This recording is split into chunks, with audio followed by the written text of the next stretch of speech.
The headlines are everywhere. AI leads to job cuts, they declare. It feels like a tidal wave is coming, one that will wash away our jobs and leave us stranded. Many companies now say that artificial intelligence lets them do much more with far fewer people. They use this claim to justify cutting jobs at a rapid pace. But there is a critical detail missing from this story. The truth is that AI, in its current form, is not yet ready to take over most jobs entirely. It is not an autonomous worker that can handle complex tasks from beginning to end without any human oversight. Right now, AI is more like a powerful assistant than a full replacement. It excels at handling routine, repetitive tasks.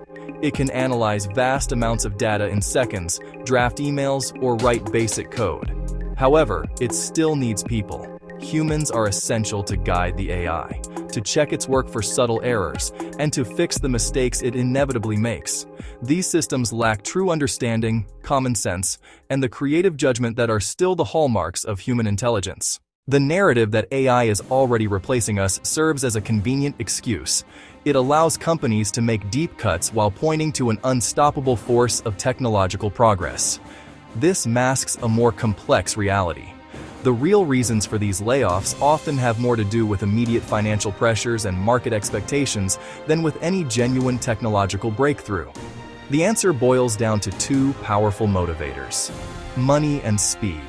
In today's fast-paced financial world, there is immense pressure on corporate leaders to deliver quick and impressive results. The stock market often rewards companies that announce cost-cutting measures, sending share prices soaring on the news of layoffs. This creates a powerful incentive for executives, whose compensation is often tied directly to short-term stock performance, to make decisions that produce immediate financial gains. Cutting staff is one of the fastest and most visible ways to reduce operating expenses and boost the next quarter's bottom line.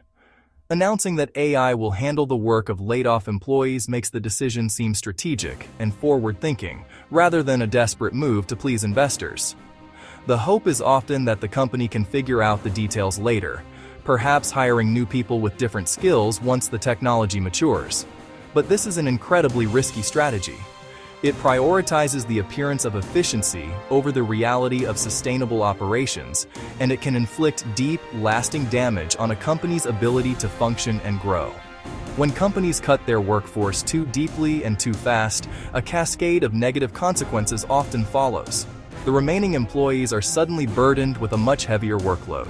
They are expected to do their own jobs plus the work of their former colleagues, while supervising and correcting the new AI tools that were supposedly brought in to make things easier. Beyond the damage to a company's performance, rapid technology-driven layoffs inflict a profound and lasting toll on the individuals who lose their jobs. For a worker, a layoff is not just the loss of a paycheck. It is the loss of stability, identity, and a sense of purpose. Many find themselves suddenly adrift in a rapidly changing job market, forced to acquire entirely new skills just to stay relevant. This challenge can be particularly daunting for older, experienced workers who have spent decades honing a specific craft, only to be told that their expertise is no longer valuable. The path to retraining can be long, expensive, and uncertain. The economic hardship is compounded by a significant mental and emotional burden.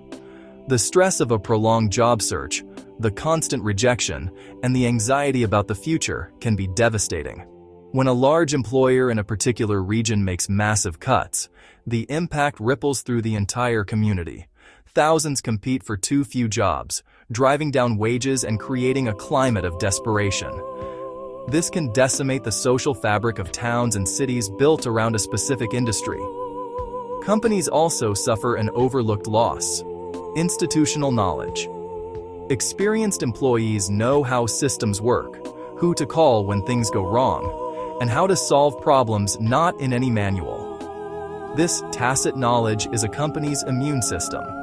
In the wake of mass layoffs, some outages took longer to resolve, after the very engineers who knew the systems best were cut.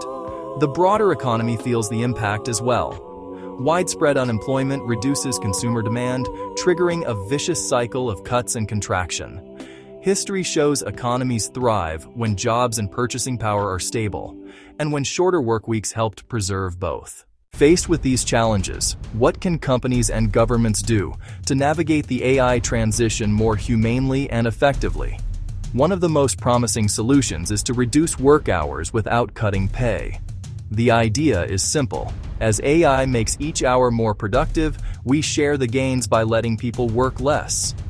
A 4-day, 32-hour schedule lets companies retain their skilled workforce. Work is spread more evenly, preventing layoffs while freeing time for family, health, community engagement, and lifelong learning. The benefits are human and practical. From 2015 to 2019, Iceland ran one of the largest shorter workweek trials, involving over 2,500 workers. Results were overwhelmingly positive. Productivity and service provision held steady or improved across most workplaces. Worker well-being rose, lower stress and better work-life balance. Unions then negotiated permanently shorter hours for tens of thousands. Perpetual Guardian adopted a 4-day week with no pay cut. Employees focused better, productivity rose around 20%, and engagement increased. Microsoft Japan saw a 40% productivity jump in its trial. Fewer hours can make people better, happier, more effective workers. Beyond shorter weeks, firms should commit to transparent communication, generous support when cuts are unavoidable, and serious investment in retraining. Let AI take the routine, data-intensive tasks, and free humans for creative problem-solving, strategic thinking, and empathetic customer care. This is how we translate tools into sustainable performance and jobs. The idea that AI will inevitably steal all our jobs is a myth. The real danger is failing to plan, not the technology itself. While individual companies can lead the way, we cannot rely on them to act alone. Market pressure can punish a firm that reduces hours if rivals do not. This is where governments must step in to coordinate. Governments can set new standards and provide incentives for a shorter work week. Gradually redefine full-time from 40 to 35 to 32 hours over several years. Offer tax breaks and subsidies to companies that maintain headcount while reducing hours.